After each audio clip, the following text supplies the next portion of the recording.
So, hindi pa niyo kinikwento lahat mga kababayan kasi ang script nila ng kanyang pamilya, paunti-unti lang yung paglabas ng mga kwento nila para exciting.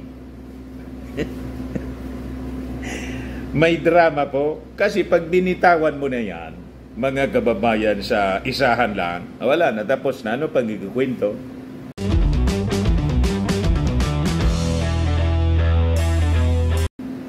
Finally, mga kababayan, tinurn over na ni Inday yung reign ng pamamahala sa DepEd after na siya po ay mag-resign as DepEd Secretary.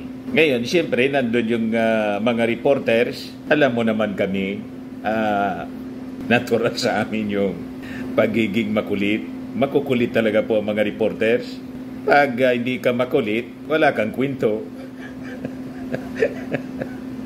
So paulit-ulit siyempre, mga kababayan, yung mga tanong, lalo't si Inday, pag ayaw niya nung tanong, no comment siya.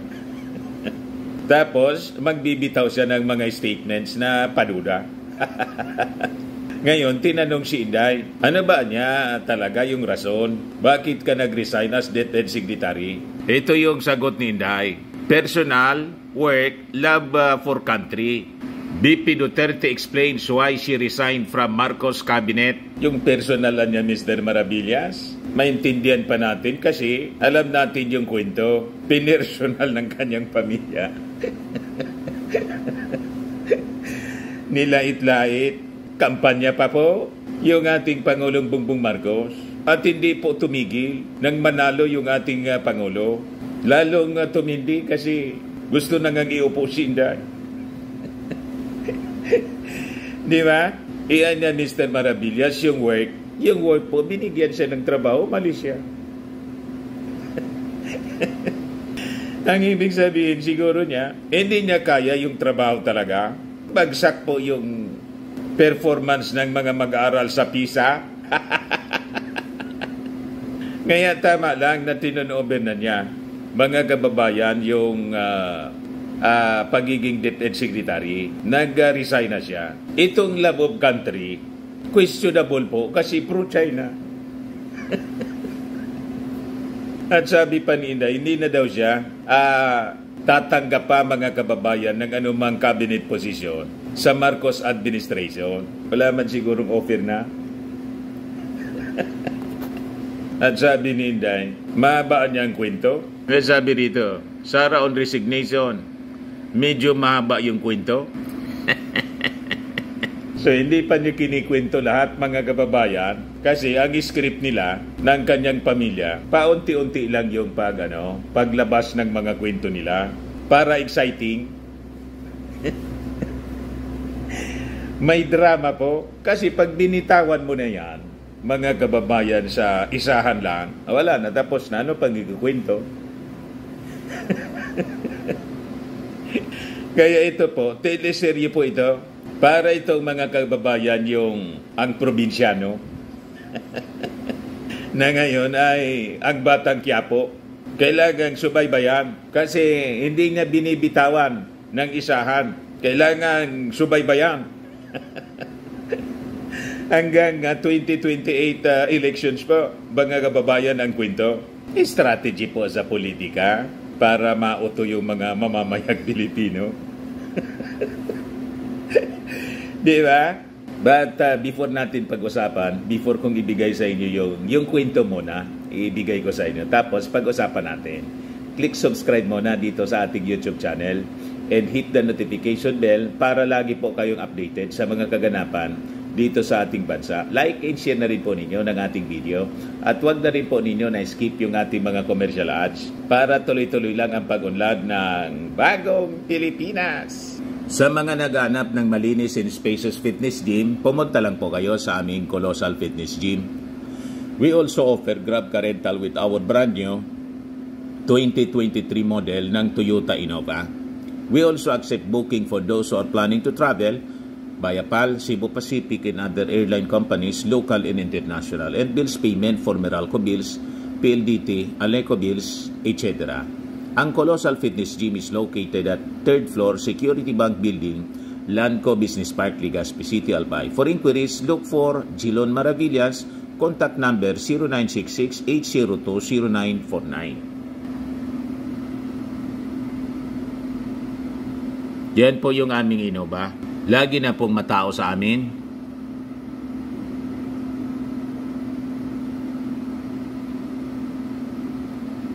Ito yung mga bago naming clients.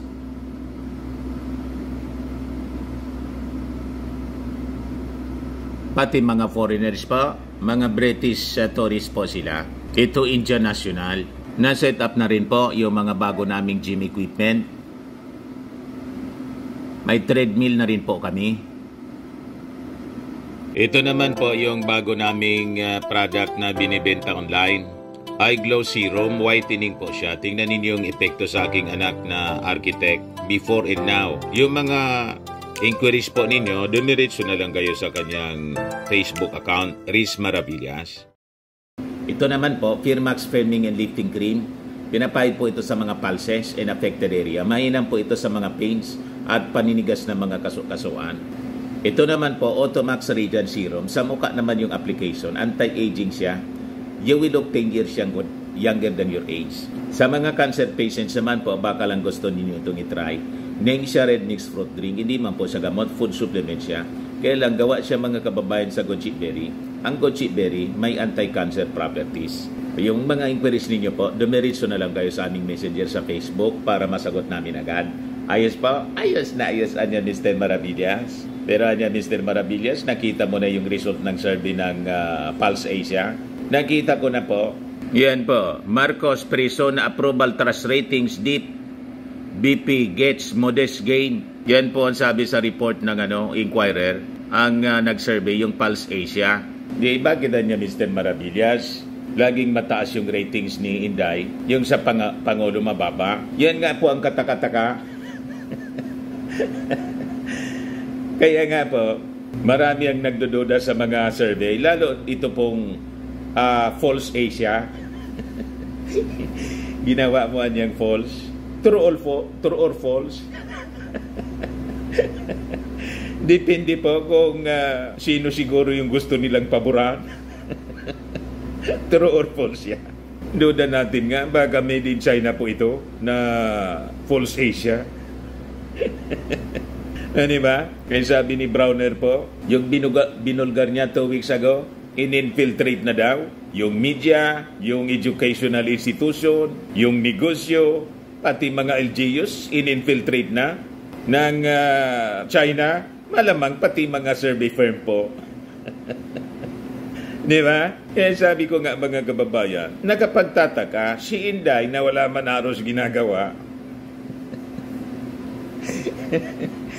Laging problema po ng DepEd, hindi man niya na solusyonan. Lubog sa PISA po yung result yung ratings po ng ating mga mag-aaral. Tapos, mataas lagi yung ratings na sa survey. Di ba ka duda-duda? Yung ating Pangulong Bongbong Marcos, nasubsob sa trabaho, ang dami pong mga ginagawa araw-araw. Galing na naman nga po sa Palawan, Romblon, Palawan. Pero I think di na nakarating doon sa Romblon. Kasi malakas yung pag-ulan daw, sabi ng ating Pangulo. Nasa pag-distribute na naman po with Martin Romualdez ng mga ayuda. Araw-araw ginagawa sa buong Pilipinas. Nagsiservisyo, nagtatrabaho yung ating Pangulong Bongbong Marcos. Si Inday po, banjing man lang. Napakataas ng ratings ni Inday. Most trusted pa. False Asia, 71% po, most trusted. Sabi sa latest Pulse Asia survey. Tapos si Martin po, na tapos yung trabaho sa Congress, 100%. 35% lang po, least trusted. Wag na niya, Mr. Maravillas, magtaka. False Asia nga, yung nagpa-survey. Sa bagay. Saan ganyan? Imagine, saan kapulutin yan mga kababayan? Yung walang ginagawa, mataas yung trust rating ng publiko. Tapos yung kandakuba na po sa pagtatrabaho, si Martin Romualdez tapos yung ating Pangulo, mababa yung ratings, talo ni Inday. Pero dyan Mr. Maravillas, tumaas Di ba tumaas din yung ratings ni Martin? Pataas po si Martin. Si Inday, maintain lang niya. Pero dati, pababa siya. Uministop yung pagbaba po. At least dito po sa False Asia, result ng survey. Kaya walang maniwala sa mga kababayan natin. Kaya sabi nang nag-react dito, Dreamers. Sabi ng isa pa, survey nila kay PBBM. False Asia ba ang nag-survey? Naku, talagang yung madaming ginagawa. Yun ang mababa. Tingnan ninyo sa gawa ng gobyerno. Di idedaan pa sa pa-survey. Pa-survey lang yan eh. Kayo naman ang nangula lang. Pero yung parali-rali na lang sa kalye ng mga maisog kuno yun, ang mataas ang ratings, ganon. Obvious na obvious yung survey na yan eh. Kung gusto nyo, gawin nyo na lang na zero. Inis na inis po yung ating mga netizen po. Sabi ni Ambrin Liora, this is incredibly insane. Sabi ni Augusto Cesar Nabalio, hybrid dilawans, attack! Kita ninyo?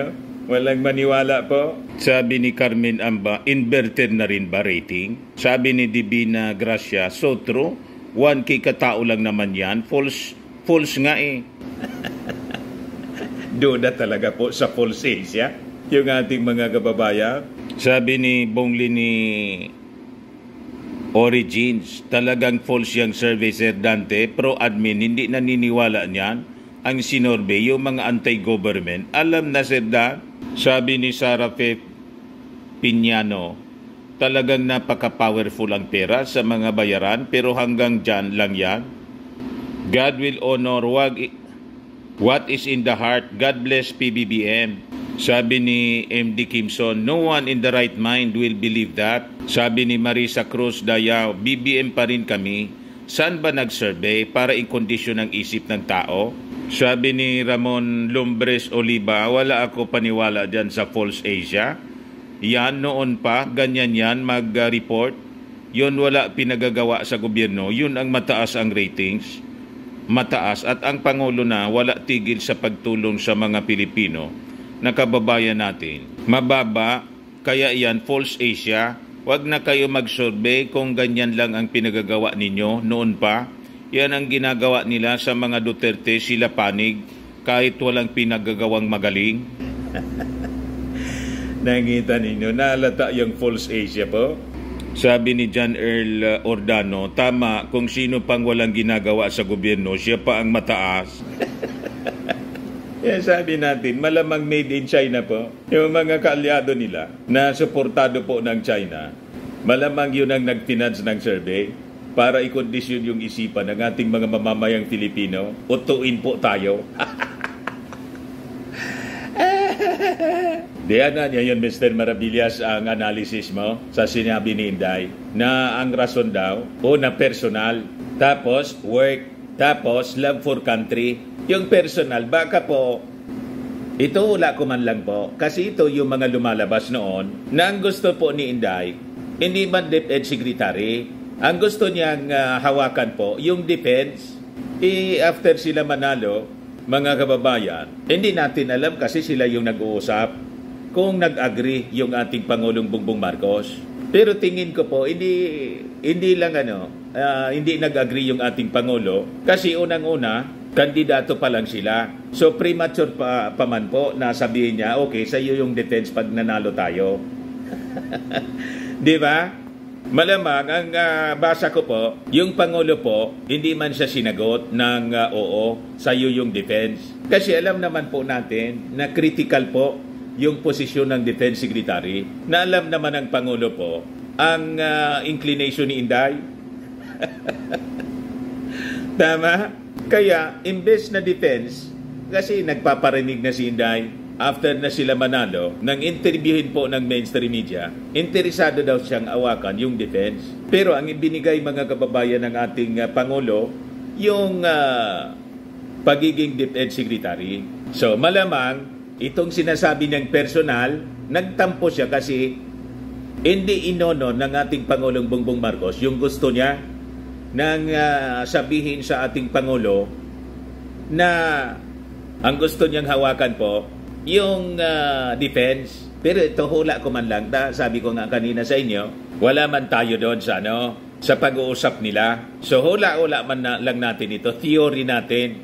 As a result, nasaktan yung nasaktan si Inday, kaya may personal siyang kinikimkim, mga kababayan, against the president. Then pangalawa, yung work.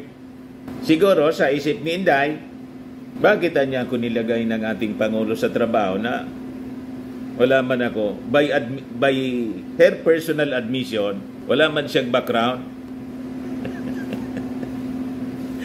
Sabi ng ating Pangulong Bongbong Marcos, mga kababayan, malaki ang kanyang tiwala kay Inday, makakayanan niya bilang isang nanay, at abogado naman si Inday. Paano po, nag-fail siya, bagsak yung performance ng mga mag-aaral sa PISA, at wala siyang significant achievement as DepEd Secretary. Ngayon, to save face, nag-resign na lang po si Inday. At lalo pa, mga kababayan, secretary siya, alter ego siya ng ating Pangulo, or other self ang ibig sabihin ng alter ego, yung other self ng ating Pangulo, na nanawagan yung mga kaalyado niya nang Marcos resign at pumunta siya sa rally.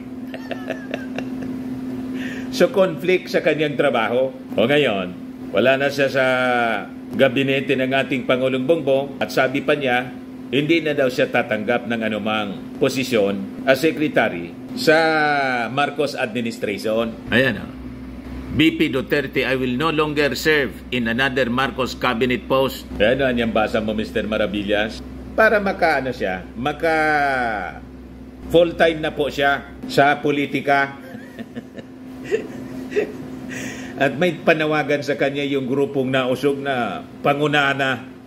Ikaw na niya, Inday. BP Inday ang manguna. Lalo't nag-declare siya, nag-appoint siya ng kanyang sarili as the designated survivor. Pero sabi niya doon sa interview na nasa Manila man lang daw siya, magmamonitor pa rin. Hindi lang siya dadalo doon kasi nga designated survivor siya. Dinesignate niya yung sarili niya, inappoint niya yung sarili niya. Nasa Netflix po, ang designated survivor, pag may nangyaring masama, terrorist attack, siya yung automatic na take over.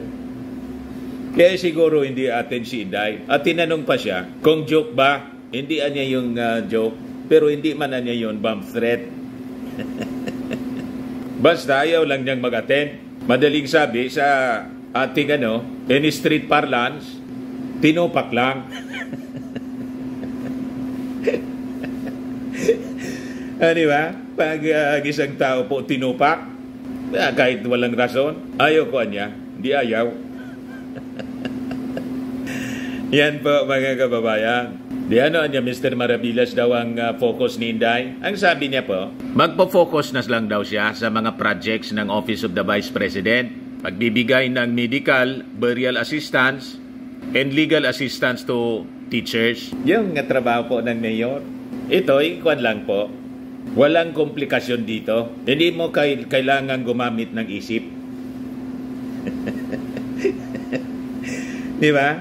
Ng mga ideas. The usual, bibigay ka lang naman, iutos mo lang sa magbigay ng yun lang. Sige lang ang bigay ng medical, burial assistance, legal assistance. Tatakbo ang ganyang pagsiservisyo sa ating mga mamamayan na hindi mo man kailangang magamit ng isip.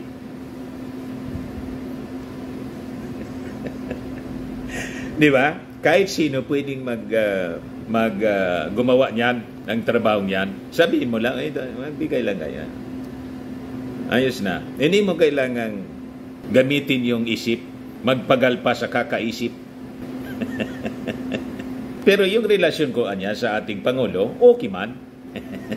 Sabi ni Inday. Pero kung ipaliwanag ko pa niya, mahaba yung istorya. Yan ang sabi niya rito. Medyo mahaba yung kwento na yun eh. We need a sit down for the reasons. Ano siya mayroong personal sa amin dalawa ni President Marcos, which stems from yung napag-usapan namin bago ako pumayag na tumakbong Vice President. Meron siyang sa trabaho at meron siyang sa bayan. Mahaba siya na kwento and we will need a sit down. Yun nga, sabi ko nga, Sabi ko, ano siya? Personal, trabaho? Oo, alo-alo siya, no? Walang kinalaman si First Lady dito. Kasi wala naman din kinalaman si First Lady sa trabaho namin ni Pangulong Marcos. So sabi ko nga, ano siya? Kailangan niya ng sit down dahil hindi siya isang rason lang. Nagkakabuhol-buhol na siya na madaming rason. Nagbuhol-buhol niyan sila. Hindi ba? Yung pamilya niya, kasi yung pamilya niya po at siya mismo, bol-bol yung mag-isip. Hindi mo maintindihan. Bangga-bangga. Sabi ni Inday tungkol sa confidential funds. Bala na niya kayo. Kayo na magdesisyon. Nang tanggalin po, dinesisyon na ng Kongreso, galit. Bol-bol silang mag-isip, hindi makapagprangka. Sinabi sana niya, hindi ako pwedeng magtrabaho na walang confidential funds. Sanay kami niyan sa Davao. Dapat maraming confidential funds. Nang bigyan kasi po ng confidential funds si Inday, 125 million. Nasyak po yung Congress. Si Kimbo, ang akala nga po mga kababayan, 19 days, 11 days po pala, ubos.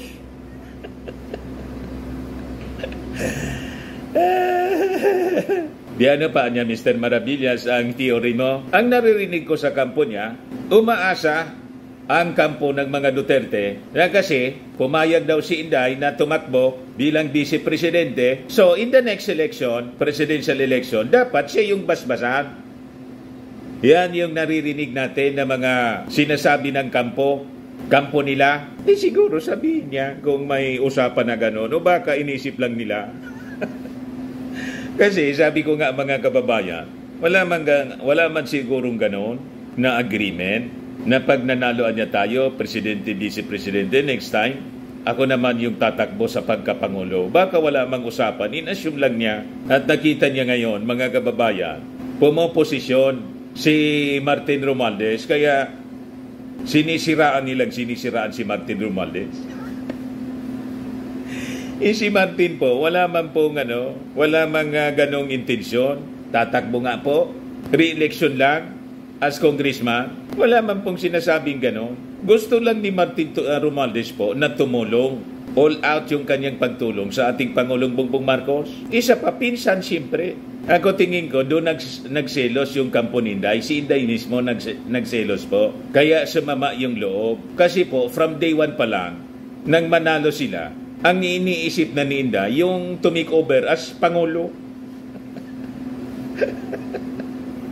Hindi man po tinatago ng kanyang mga supporters, mismo ng kanyang pamilya, mismo ng kanyang tatay. Gusto nang sugudin po yung Palasyo Malacanang kung ano-anong ginagawang issue po na wala mang katotohanan. Gawa-gawa lang nila. Kaya nga sabi ko, yung issue sa PDEA leaks ni Senator Botas, wala na.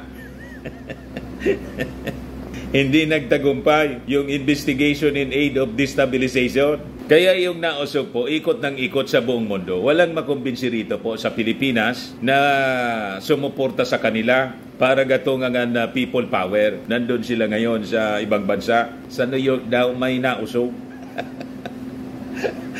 You see, sabi nga natin mga kababayan, 4 years pa kayo na ma-stress niyan. Kung ako sa inyo, manahimik na muna kayo. Tahimik na magtrabaho. Pag hindi po, malamang yung inyong mitiin na maging Pangulo, maon siya matulad kay Leni Robredo at kay Gigio Marbinay. Talo. Malayo pa, 4 years.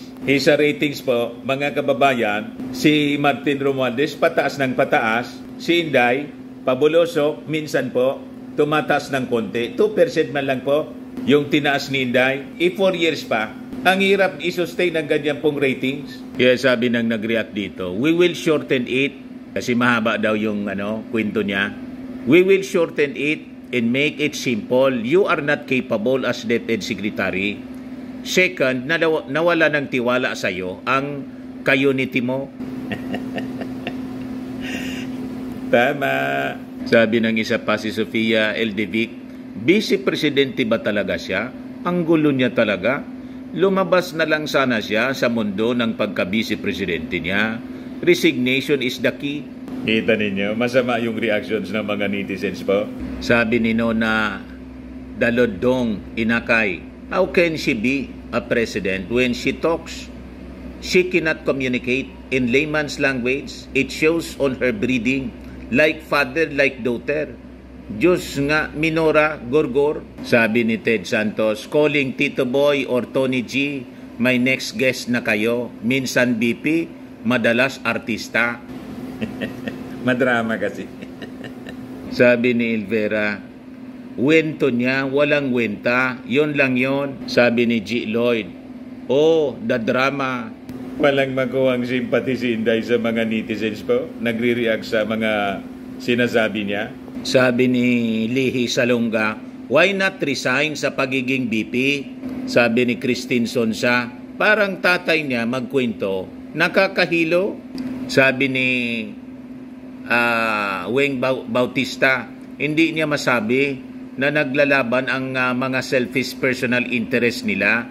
These guys ay as para sa bayan o trabaho daw. Para sa bayan? Paano naging para sa bayan? Ang no comment sa South China Sea, West Philippine Sea.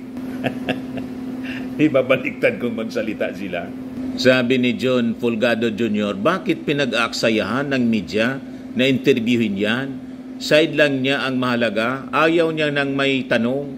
Kung ano lang yung gusto niyang sabihin, satisfied na ang media ng ganon. Hindi natin dapat pinapatronize ang ganyang mga media outfit. Iyon nga po. Dapat focus ng media. Nandun dapat kay Angara, yung bagong DepEd Secretary. Yung mga reforms na gagawin po para maibangon ang lugmok na kalagayan po ng DepEd. Tama. Kaya lang mo, sa mainstream media ay must understand na ang karamihan sa mga reporters po, mga journalists, ang gusto nila yung human interest stories. Mahilig sa chismis kasi yung mga tao. Mga marites. Mas gusto nila ng mga chismis-chismis. At tingnan niyo sa showbiz, ang daming nagkakahilig po eh. Kaya ang mainstream media, after sila mga kababayan sa ratings, kung yung kwentong gusto ng mga tao, yun ang ibibigay, kahit walang kakwenta-kwenta. Sabi ni John Nuevas Noliora, una may nag-islas ng lieg, naglaslas, pero being the BP of the country, wala man lang investigasyon whatsoever. Pangalawa, deklarasyon ng resignation na wala man sinabing dahilan. Pangatlo, designated survivor. Pang-apat, bodol-bodol bohol-bohol na rason. Inasaan na nga pala ang 125 million ng mga Filipino, ang ghost SHS students na beneficiary ng voucher system, ang ghost 433 personnel na bodyguards daw. Lahat yan gamit ang pondo na para sa mga Filipino. Bullseye po. Yung last na dito sa leeg, sabi, may nag-attempt daw na magurgur sa kanya. Nang tanungin kung sino, silang lahat niya. Wala man pong gumawa ng investigasyon. Walang police report, walang NBI report ng anumang attempt sa kanyang buhay. So ano yun? Di ba? Dinadala po sa drama. Drama lahat ang binibitawan ni Inday. Kasi maraming mahilig sa drama, teleserye. Kaya sabi ko nga sa inyo, hindi niya binibitawan ng isahan yung kanyang kwento. Paunti-unti lang para exciting. Sabi ni Harold Bon Layton, simple lamang ang kwento. She was never qualified right from the very beginning. From the beginning. Pangdabaw lang kasi peg nito. Ang dami pa sanang reactions, kaya lang mapapahaba yung ating kwento. So yun lang muna mga kababayan, yung ating mga kwento. Ako po si Dante Maravillas. Bye-bye. God bless.